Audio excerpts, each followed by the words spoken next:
Hajing yay lenti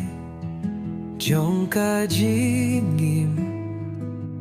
Nia kendu kijinge babu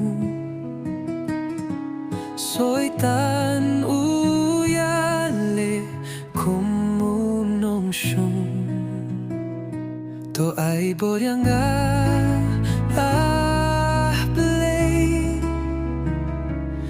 Hajing kloto pen klayen Da borjong me to yalam Panganjob kijing pinshoy bawan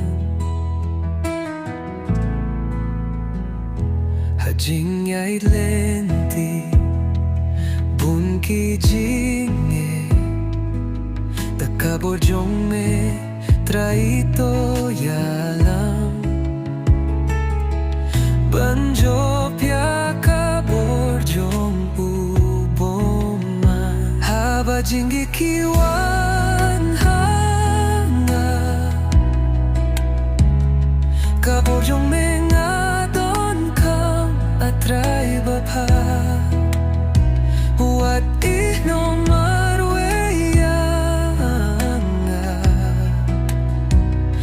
Try bapa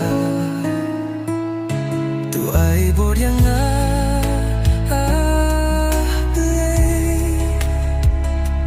Hajing tloto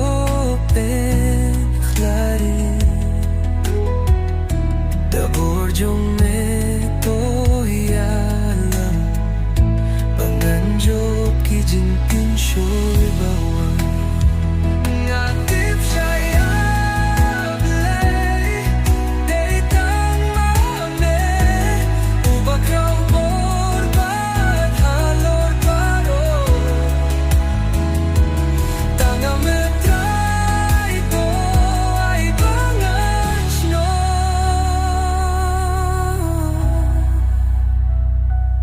ay boryanga